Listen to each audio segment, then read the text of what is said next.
Vem cá, e se eu te falar que a escala 6 por 1 não é o maior problema do mercado de trabalho e que tem outros 4 fatores que impactam negativamente a economia brasileira e que eu vou te explicar nesse vídeo? Prazer, eu sou Johnny Vicari, sou economista, faço esses vídeos opinativos nas segundas-feiras. Quartas e sábados eu falo sobre empreendedorismo e criação de conteúdo, mostrando a minha trajetória. Eu era empregado CLT também e sofri com esse esquema, ainda bem que eu não sou mais CLT. E nesse vídeo eu quero te falar que a escala 6 por 1 é sim um problema. Eu vou explicar esse contexto muito mais aprofundado que você vê em outros vídeos no YouTube. Mas eu vou te falar de outros 4 fatores que explicam o problema da economia brasileira e principalmente com o mercado de trabalho. Então bora começar. Escala 6 por 1. Escala 6 por 1, ela tem um ponto importante, que por mais do que metade da população não trabalha na escala 6 por 1 e faz o modelo tradicional de 40, 44 horas semanais, a escala 6 por 1 é feita por maioria na base da pirâmide, ou seja, para as pessoas mais pobres. E o Brasil é um país muito desigual. Você pode até falar para mim, Johnny, o problema não é a desigualdade, sim a pobreza. Eu discordo, a desigualdade também é um problema e outro dia eu posso fazer um vídeo explicando por que acontece isso. Mas o fator das pessoas mais pobres trabalhar numa escala 6 por 1 explica outra estatística que eu carreguei aqui para vocês e sempre contei nesse canal. Que no Brasil é necessária 9 gerações para uma pessoa sair da pobreza para ir para uma classe média. Ou seja, 9 vidas serão perdidas, não atingem o seu potencial, porque elas não conseguiram oportunidades para se tornar uma classe média e ter uma qualidade de vida muito maior. E a escala 6 por 1 é uma das variáveis que explica essa migração de pobreza para a classe média, porque a escala 6 por 1 não dá oportunidade para a pessoa que está exercendo essa escala se desenvolver e sair desse modelo e evoluir para um modelo de 40 horas semanais, que é um modelo que já dá para se viver muito melhor, mas ainda assim a gente sabe, eu trabalhei nesse modelo de 44 horas semanais, não é ainda o ideal. A qualidade de vida ainda é muito baixa para o trabalhador e eu vou discorrer mais disso ao longo desse vídeo. A escala 6 por 1, ela tem por característica a pessoa descansar uma vez por semana, e essa uma vez por semana, essa pessoa normalmente não descansa, ela não tem um acesso ao lazer, porque apesar de ser difícil o acesso ao lazer, por ser normalmente na segunda-feira que a pessoa descansa, está muito trânsito, locomoção em São Paulo, em qualquer outro estado muito mais difícil em dias comerciais, no dia que essa pessoa está livre, muito provavelmente ela está resolvendo outros problemas da vida dela, como pegando uma fila do SUS para resolver um problema de saúde, resolvendo o problema na escola do filho, etc., resolvendo burocracias da vida, do cotidiano que ela não consegue resolver durante a semana. Essa pessoa também não consegue se desenvolver como profissional e talvez alcançar um outro patamar na carreira dela. Eu já contei em outro vídeo o porquê e quando você deveria largar o seu emprego. E o que eu acredito é quando você deixa de ganhar dinheiro ou quando você deixa de aprender. No emprego, normalmente é difícil você ter os dois. Mas se você tiver pelo menos um no seu emprego, cara, ótimo. Já é um emprego que você pode ou tá visando algo melhor no futuro ou ganhando dinheiro hoje. O problema é que na escala 6 por 1, os salários são mais baixos, ou seja, essa pessoa já não está ganhando dinheiro e pouco provavelmente ela está se desenvolvendo, porque normalmente a escala 6 por 1 ocorre no setor de serviços, que é um setor onde vai estar entrando em classificação como vendedor, atendente, onde as habilidades que se aprende são muito menores e você consegue muito mais rápido desenvolvê-las. Ainda pior, essa escala 6 por 1, por essa pessoa não ter um tempo de lazer, não ter um tempo para aproveitar a vida, essa pessoa está incorrendo, e acontece isso no Brasil, a qualidade dos serviços prestados estarem caindo. Até porque essa pessoa está extremamente esgotada do mercado de trabalho e ela não tem como refletir isso num processo de atendimento, por exemplo. E ainda pior, porque as pessoas que vão nesses lugares ser atendidas por essa pessoa reclamam da qualidade do atendimento na frente da pessoa e tratam mal essas pessoas. E aí é um problema extra da escala 6 por 1, que é um grande bolo de merda, se você concordar comigo. Essas pessoas, a escala 6 por 1, pouco conseguem migrar para uma classe média ou para um emprego que tem uma qualidade de vida maior. Quando isso acontece, a gente tem problemas sociais na esfera social que vai discorrendo. Não é só no emprego que essa pessoa vai tratar mal e vai cair a qualidade do serviço. Provavelmente, se a pessoa não tem acesso ao lazer, então ela busca por acessos de lazer mais simplificado. Lazeres que ela não precisa sair de casa. E eu vou dar um exemplo para vocês. O jogo do tigrinho, bets esportivas que ela pode fazer no próprio celular e ela não precisa sair do lugar para se divertir ou ter acesso fácil a alguma diversão que ela precise ter.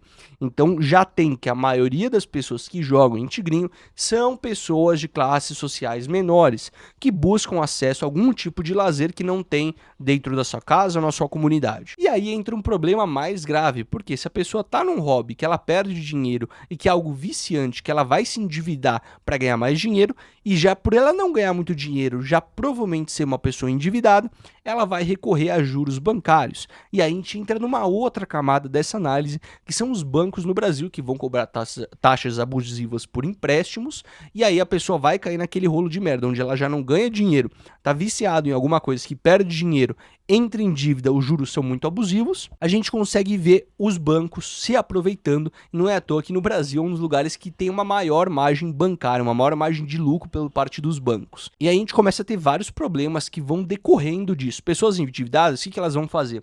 Elas vão procurar por produtos que antecipam o FGTS dela, os produtos que vão gerar mais empréstimos de maneira mais fácil, cobrando mais juros. E essa pessoa acaba não conseguindo sair dessa bola de neve financeira que a vida vai tomando e que vai levando a pessoa cada vez mais empurrando as margens da pobreza. Isso vai fazer e afetar a saúde mental dessa pessoa, que trabalha numa escala 6x1, vai atender pior os atendentes dela, e aí vai acontecendo, porque essa pessoa já não ganha bem, ela provavelmente tem muita burocracia com a família, ela já tem muitas responsabilidades financeiras, tem filho, tem uma casa, tem um aluguel, pega condução, e aí isso vai afetando e vai caindo no lamaçal de merda, que é difícil a pessoa sair disso. Então o problema é que a gente não está conseguindo ter essa migração da pobreza para a classe média.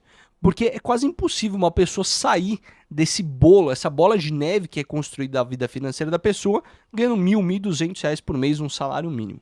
Então a gente entrou nesse vídeo em vários problemas que incorrem provavelmente numa escala 6x1, mas não é só na escala 6x1 que acontecem problemas, porque a falta de qualidade de vida também ocorre em outras escalas de trabalho, isso não é só da escala 6x1. O modelo de 40 a 44 horas semanais também incorre a falta de qualidade de vida, até porque nesses modelos de trabalho, onde a gente tem um home office, onde a gente tem um trabalho atrás do computador, essas pessoas também têm uma sobrecarga de trabalho, porque a gente sabe, vivendo no cotidiano, eu tenho certeza que você já viveu isso, que seus pais provavelmente não trabalham só 40 horas por semana. Eles abrem o computador em casa no final de semana, tem ligação de final de semana, e seus pais precisam trabalhar. E tem aquele esgotamento mental também na escala tradicional de trabalho, das 9 às 5. Então o problema não é só a escala 6x1, mas o modelo do mercado de trabalho como um todo que explora assim os trabalhadores. Isso vem piorando cada vez mais no Brasil. E aí o problema começa. Porque a escala 6x1 é algo que distancia o jovem ou qualquer tipo de trabalhador desse modelo. O cara vai falar assim, mano, eu não quero trabalhar 6 dias por semana, trabalhando 8 horas por dia nesse modelo. Então ele vai recorrer a uma alternativa. Que alternativa seria essa, você me pergunta? Você acha que ele vai gastar um tempo na faculdade, vai gastar um tempo refletindo sobre a carreira dele, qual o propósito de vida dele? Lógico que não. Porque essa pessoa não tem essa oportunidade, esse luxo de se dar, de se perguntar do seu propósito de vida. Ela vai correr para o emprego que é de fácil acesso, que ela possa fazer de maneira autônoma e que ela consiga ganhar um dinheiro talvez maior do que ela ganhe numa escala 6x1.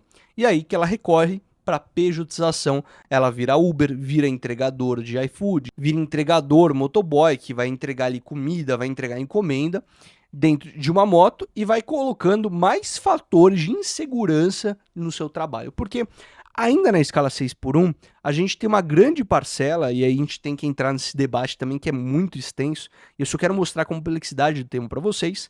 Na escala 6x1 a gente tem trabalhadores PJs, a gente tem trabalhadores CLTs e trabalhadores informais, que é aquela pessoa que simplesmente recebe um Pix ou um dinheiro vivo ao final do expediente. E quando essa pessoa, por muito essa falta de atratividade para o modelo 6x1, ela vai recorrendo a virar um entregador de comida, por exemplo. E aí a gente entra para um tipo de trabalho que é o trabalho que menos desenvolve uma pessoa no mundo. Porque além de envolver um risco trabalhista muito alto, por você estar em cima de uma moto 12 horas por dia, trabalhando mais do que 8 horas por dia para ganhar um dinheiro extra, você pode ganhar mais do que salário mínimo como entregador. O problema é que você vai trabalhar longas jornadas. Essas longas jornadas você pode ficar mais cansado, pode sofrer um acidente de trânsito, que acontece muito. Aqui a gente vê, principalmente em São Paulo, onde eu moro. E é um tipo de trabalho que, além do alto esgotamento, porque você tem uma flexibilidade, uma autonomia maior nesse trabalho, você consegue tirar uma renda maior, mas não existe um tempo de descanso adequado. Ou seja, se a pessoa não está se desenvolvendo, é um trabalho de intermediário, é um trabalho onde essa pessoa não aprende durante o trabalho, não consegue se qualificar, está no segmento de serviços, e aí a gente entra no problema da falta de oferta de mão de obra qualificada no mercado de trabalho, o que afeta a economia no longo prazo. Se a gente tem mais pessoas que estão desistindo da escala 6 por 1, que pelo menos elas têm eles aprendem algum certo tipo de habilidade, seja de venda, de atendimento ao cliente, a pessoa indo para um trabalho de intermediário como entregador, não tem uma habilidade que está sendo desenvolvida, a qualificação da mão de obra cai ainda mais do que já era baixo. E aí, amigão, a gente entra nesse debate sobre pejotização, porque pejotização, esse é o pior nível possível da pejotização, mas a pejotização está se corroendo e se penetrando dentro do mercado do CLT. Agora, se a gente subir um pouquinho a barra e for falar da CLT, a gente tem vários problemas envolvidos com a própria CLT. A CLT, ela garante uns certos direitos trabalhistas que os trabalhadores batalharam por muito tempo. A CLT tem que ser vista como uma conquista. E não venha me falar que eu sou um comunista safado, porque eu já expressei minha opinião política ao longo desse canal por vários anos. Eu sou um cara mais progressista, mas ainda assim muito mais equilibrado. E se por acaso você me vê em algum argumento contraditório, deixa aqui nos comentários pra gente debater, porque eu fico muito feliz com isso. Mas quando a gente fala do CLT, a gente fala assim que a pejotização do trabalho não está só nos entregadores de comida, mas sim todas as pessoas que trabalham no CLT agora estão virando PJ também para ter menos direitos trabalhistas. E aí, meu irmão, vou ter que compartilhar a tela com vocês porque agora começa a brincadeira. Então qual que é o problema? A maioria das empresas agora acha que é muito caro contratar um funcionário CLT por causa da exceção de impostos. São muitos impostos que a empresa tem que pagar e o custo é muito alto. Por exemplo, se eu tiver um funcionário que ganha R$ 3.500, que já é um salário acima da média de mercado, com um vale-refeição de R$ 500, que eu não estou botando plano de saúde, vale transporte, que aumentaria muito mais o imposto, esse funcionário de 3.500 quase dobraria de valor, iria para 5.400 os custos totais desse funcionário para a empresa. E as empresas, obviamente, quando a gente vive num mundo corporativista, e aí que eu entro na minha visão de mundo mais progressista, essas empresas querem explorar e querem diminuir esse gap. Se eu contratei um cara por 3.500, ele tem que ganhar só 3.500, por que eu tenho que pagar R$ 5.000 para ele? E aí eu não vejo sentido nos trabalhadores, nós que somos meros trabalhadores, defendermos esse modelo. Porque é o seguinte, existem diversos riscos ao trabalhar numa empresa, que você tem diversos benefícios que a gente conquistou ao longo do tempo. FGTS, férias remuneradas, 13º, que são coisas que a gente conquistou com as nossas conquistas como trabalhador, que nos garantem viver melhor do que a gente vivia no passado.